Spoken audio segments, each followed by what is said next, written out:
콜로라도 테러 용의자가 체류 시한을 넘긴 외국인으로 확인돼 오버스테이 불법 체류자 추적이 대대적으로 전개되는 계기를 만들고 있습니다. 트럼프 행정부가 연방 대법원에 잇따른 허용 판결로 추방 대상자들을 200만 명 이상으로 대폭 확대하고 있습니다. 공화당이 하원에서 가까스로 통과시킨 크고 아름다운 법안이 연방 상원에서 상당폭 수정될 조짐을 맞고 있습니다. 공화당의 크고 아름다운 법안에 따라 내년 7월부터 학자 융자 프로그램이 대폭 바뀔 것으로 예고되고 있습니다. 미국민들의 가계부채가 매분기 신기록을 갱신하며 3월 말 현재 18조 2,030억 달러를 기록하고 있습니다. 시청자 여러분 안녕하십니까? 워싱턴 뉴스 투데이입니다. 콜로라도 테러 용의자가 체류 시한을 넘긴 외국인으로 확인되면서 오버스테이 불법 체류자들에 대한 대대적인 추적이 전개되는 계기가 될 것으로 보입니다. 스티븐 밀러 백악관 정책 담당 부비서실장은 합법 비자 체류 시한을 넘겨 눌러앉은 오버스테이 불법 체류자가 미국에 반하는 테러를 저지른 사건을 지적해 대대적인 추적에 나설 것임을 강력 경고했습니다. 한면태 기자가 보도합니다. 콜로라도 볼도에서 친이스라엘 집회를 갖고 있던 그룹에 휘발유 방화 테러 행위를 가했다가 체포된 테러 용의자가 미국에 방문 비자로 들어왔다가 체류 시한을 넘긴 이집트 출신으로 확인되면서 오버스테이 불법 체류자 추적이 대대적으로 전개되는 계기가 되고 있습니다. 방화 테러 용의자로 체포된 45세의 모하메드 사브리 솔리맨은 2022년 8월 말 방문 비자를 갖고 미국에 왔다가 2023년 2월 초까지의 체류 시한을 넘겨 눌러앉은 불법 체류자로 국토안보부가 확인했습니다. 특히 이 용의자는 바이든 시절인 2022년 9월 피난민 신청을 접수해 오버스테이임에도 2023년 3월 말 워크퍼밋을 받아 미국서 계속 머물다가 올 3월 말 이것도 만료됐습니다. 이 때문에 하마스에게 포로 석방을 요구하며 정례 집회를 갖고 있던 그룹에게 휘발유 방화 테러 공격을 가해 8명을 부상시켰다가 경찰에 체포된 이 용의자는 트럼프 행정부가 가장 경계하는 반유태주의 테러를 저지른 불체자로 확인돼 대대적인 오버스테이 불법 체류자 추적을 불러오고 있습니다.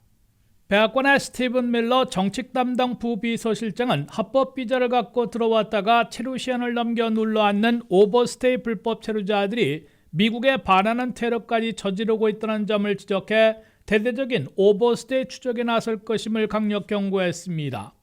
트럼프 행정부는 이미 전체 불법 체류자들의 40 내지 50%나 되는 오버스테이 불법 체류자들을 대대적으로 추적해 단호하게 조치하려는 작전에 돌입해 있습니다. 첫째, 4월 11일부터 미국에 들어와 30일 이상 체류하는 모든 외국인 방문자들은 이민당국에 등록하도록 의무화했습니다. 다만 한국인들 같이 무비자, 합법 비자를 정식으로 받아 미국에 도착했거나 영주권자, 영주권 수속자, 워크퍼밋 소지자 등은 이미 등록돼 있어 별도로 신고할 필요는 없습니다. 둘째, FBI 연방수사국 25개 대도시 지부 수사요원 2,000명이 이민 단속에 전담하라는 명령을 받고 투입됐는데 이들에게는 오버스테이 불법 체류자들을 중점 추적하라는 특별 지시가 내려졌습니다. 셋째, 5월 17일에는 오버스테이하는 불법 체류자들에게는 포착시 체포돼 추방당하는 것은 물론 영구적으로 미국 방문을 금지당한다는 경고가 전 세계 미국 공관을 통해 공지됐습니다.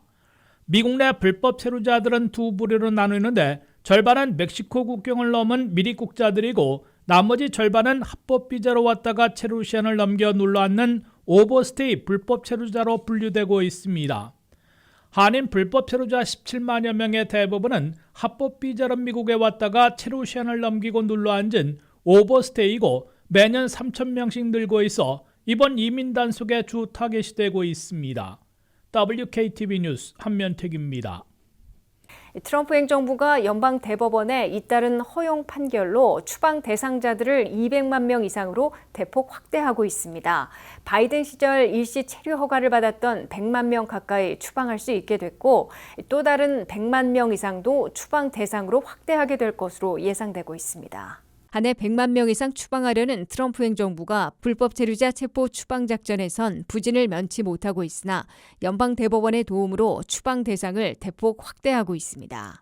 연방 대법원은 지난 주말 CHNV라는 인도적 패롤, 즉 쿠바와 하이티, 니카라가, 베네수엘라 등 4개국 출신들에 대한 일시 체류 허가 프로그램을 종료할 수 있다는 허용 판결을 받았습니다.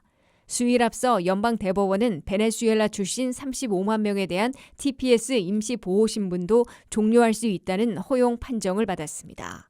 CHNV 프로그램으로 미국에 일시 합법 체류해온 피난민들 53만 명이 새로운 추방 대상으로 확대되는 것입니다. 53만 명 중에 하이티 출신들이 21만 명으로 가장 많고 베네수엘라 출신 12만 명, 쿠바 출신 11만 명, 니카라가 출신 9만 명으로 나타났습니다. 베네수엘라 출신 35만 명이 TPS 임시 보호 신분을 잃고 미국을 떠나도록 요구받게 돼 추방 대상으로 추가될 것으로 보입니다. 순차적으로 종료되는 TPS 임시 보호 신분 프로그램으로 미국에 체류해온 피난민들은 베네수엘라 출신 35만 명 이외에도 하이티 출신 26만 명, 아프가니스탄 출신 1만 명도 있어 전체 추방 대상이 될 TPS 피난민들은 62만 명에 달합니다. 여기에 바이든 임기 말 2년여 동안 CBP-1 앱을 통해 미국에 일단 들어와 난민 망명을 신청하며 기다려온 94만 명이 이미 출국령을 받아놓고 있습니다. 이들을 모두 합하면 일시 체류 허가 패롤과 TPS 임시 보호 신분, CBP-1 앱을 통한 입국자들을 모두 합하면 209만 명인 것으로 집계됐습니다. 트럼프 행정부는 연방 대법원까지 허용했기 때문에 이들이 사용해온 패롤이나 TPS를 공식 종료하고 이들에게 미국을 떠나도록 출국령을 내리게 됩니다. 자진 출국하지 않을 경우 대대적인 불법 이민 단속 작전에서 체포해 신속 추방하게 될 것으로 경고하고 있습니다. 트럼프 행정부는 특히 209만 명에 대해선 최신 정보 등 기록들을 보유하고 있기 때문에 기록이 없는 불법 체류자 840만 명보다는 포착해 체포하고 신속 추방하기 용이할 것으로 보고 있습니다. 트럼프 행정부는 바이든 임기 말에 들어온 피난민들은 2년이 안 된 외국인들로 추방 재판 없이 신속 추방시키려 할 것으로 예고되고 있습니다. 그럴 경우 트럼프 2기 첫 해 100만 명을 추방한다는 자체 목표를 달성할 수도 있을 것으로 예상하고 있습니다. 트럼프 공화당이 하원에서 가까스로 통과시킨 크고 아름다운 법안, 일명 BBB 법안이 연방 상원에서 상당폭 수정될 조짐을 맞고 있습니다. 메디케이드 대폭 삭감, 클린 에너지 폐지 등을 놓고 공화당 상원 내 서로 다른 목소리를 조율해 최종 성사시킬지 아니면 심각한 내용을 겪을지 예의주시되고 있습니다. 한면태 기자의 보도입니다. 트럼프 공화당이 하원에서 215대 214 단 한 표 차이로 통과시킨 크고 아름다운 법안, 일명 BBB 법안이 마지막 관문인 연방 상원에서 심의에 착수해 중대 기로에 서고 있습니다. 연방 상원에서는 공화당 상원의원 53명이 결속하느냐, 비당파적인 상원 입법고문에 의해 삭제되는 부분은 없을지에 따라 성패가 갈리게 됩니다. 그러나 공화당 상원의원들은 여러 분야에서 서로 다른 목소리를 내고 있어 최종 조율에 성공할지 아니면 심각한 내용을 겪을지 분수령을 맡고 있습니다. 첫째, 메디케이드와 ACA, 오바마 케어 등 정부 의료 보험 예산을 10년간 8천억 달러 이상 삭감하면서 등록자들을 1,000만 명이나 줄이려 하고 있어 일부 공화당 상원의원들이 난색을 표시하고 있습니다. 공화당 하원안대로 시행되면 10년간 메디케이드 수혜자들은 760만 명, ACA 오바마 케어 등록자들은 310만 명이나 줄어들어 무보험자들도 양산해낼 것으로 CBO, 미 의회 예산국은 추산해놓고 있습니다. 이에 공화당 상원에서 중도온건파들인 수전 콜린스, 리사 머코우스키, 조시 하울리 상원의원 등은 지나친 삭감의 우려를 표시하고 있습니다. 둘째, 클린 에너지 텍스 크레딧을 단계별로 축소, 폐지하려는 공화당 하원에 대해서도 우려의 목소리를 내고 있습니다. 리사 머코스키, 존 카티스, 제리 모렌, 탐 틸러스 상원의원 등은 이미 각 주별로 집행되고 있는 클린 에너지 텍스 크레딧을 전면 폐지하면 득보다 실이 더 클 것이라며 반대하고 있습니다. 셋째, 부동산세가 높은 뉴욕, 뉴저지, 캘리포니아주 출신 의원들이 강력히 밀어붙여 면세 상한선을 현행 $10,000에서 $40,000로 올렸으나 일부 공화당 상원의원들은 절반인 $20,000로 낮추거나 다른 법안으로 넘겨야 한다고 주장하고 있습니다. 넷째, 반면에 재정 매파들인 랜 폴, 런 존슨, 닉 스캇, 테드 크루스 상원의원 등은 1조 5천억 달러 삭감으로는 부족하다며 적어도 2조 달러 삭감으로 확대해야 한다고 요구하고 있습니다. 다섯째, 국가부채 한도를 공화당 하원이 4조 달러 늘리기로 했는데 공화당 상원에서는 5조 달러 올리기와 램펄 상원의원의 5천억 달러 인상으로 상반된 입장으로 맞서고 있습니다. WKTV 뉴스 한면택입니다.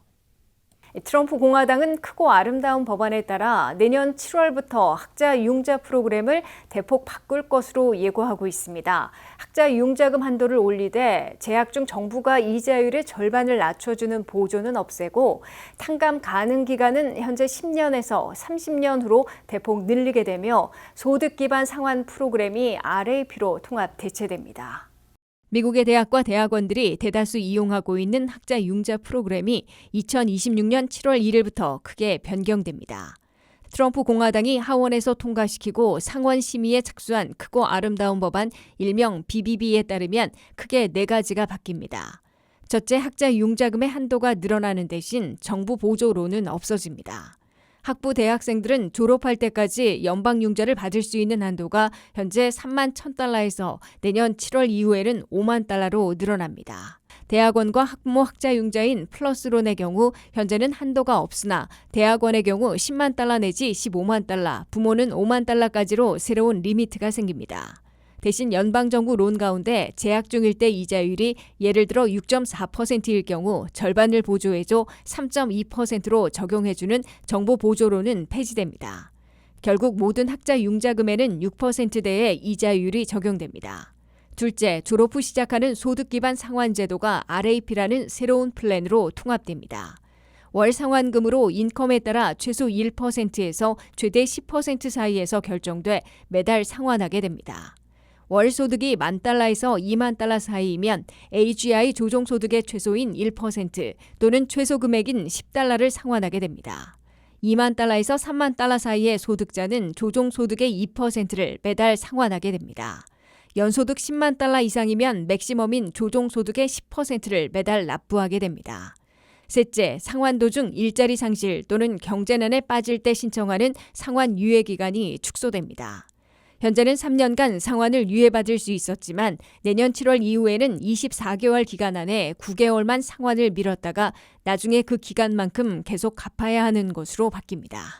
미국민들의 가계부채가 매분기 신기록을 갈아치우며 3월 말 현재 18조 2,030억 달러에 달하고 있습니다. 가계부채의 70%를 차지하고 있는 주택모기지는 가구당 평균 26만 4천 달러로 매달 2,205달러를 갚고 있으며 세차 할부금은 가구당 평균 2만 4,400달러, 매달 742달러를 납부하고 있고 신용카드 빚은 6,580달러인 것으로 나타났습니다. 미국민들의 가계부채가 매분기 신기록을 갱신하면서 올 1분기인 3월 말 현재 18조 2,030억 달러를 기록하고 있습니다. 가계부채를 집계하고 있는 뉴욕 연방은행과 가계경제를 조사하고 있는 연방센서스, 소비지출을 연구하고 있는 민간기관들의 통계를 종합 분석한 결과 미국민 가계부채의 평균액이 산출됐습니다. 가계부채의 70%를 차지하고 있는 주택모기지는 총액이 12조 8,040억 달러로 집계됐습니다. 이는 가구당 평균 26만 3,933달러를 모기지로 빚지고 있는 것으로 한 달에 모기지 페이먼트로 2,205달러를 내고 있는 것입니다. 두 번째 큰 가계부채는 자동차 할부 금융으로 총액이 1조 6,420억 달러를 기록하고 있습니다. 가구당 평균 2만 4,400달러를 빚지고 있습니다. 통상 60개월 할부로 늘어난 기간 중 새 차는 한 달에 742달러, 중고차는 525달러씩 내고 있습니다. 세 번째 많은 가계부채는 학자 융자금으로 총액이 1조 6,310억 달러에 달하고 있습니다. 모든 미국민들이 지고 있는 부채는 아니고 4,300만 명이 빚지고 있습니다. 네 번째는 신용카드 사용액으로 총액은 올 3월 말 현재 1조 1,820억 달러로 나타났습니다. 한 사람이 여러 개의 신용카드를 사용하고 있어 평균 신용카드 빚은 6,580달러로 계산되고 있습니다. 미국민 가계에선 쓸 수 있는 가처분 소득에서 11.3%를 부채 상환에 쓰고 있는 것으로 계산되고 있습니다. 이는 가계 경제 사정이 최악으로 악화된 것은 아니지만 빚더미의 빚이 계속 쌓이고 있는 것으로 분석되고 있습니다. 예를 들어 상당수 미국민들은 신용카드에 미니멈 페이만 내고 있어 계속 카드 빚이 늘어나고 기간도 길어지고 있습니다. 또한 최근 들어 무이자 할부인 BNPL, 즉 Buy Now Pay Later 프로그램이 널리 확산되고 있어 기타 빚들도 계속 가중되고 있는 것으로 보입니다. 이상으로 워싱턴 뉴스투데이를 마치겠습니다. 시청해주신 여러분 고맙습니다.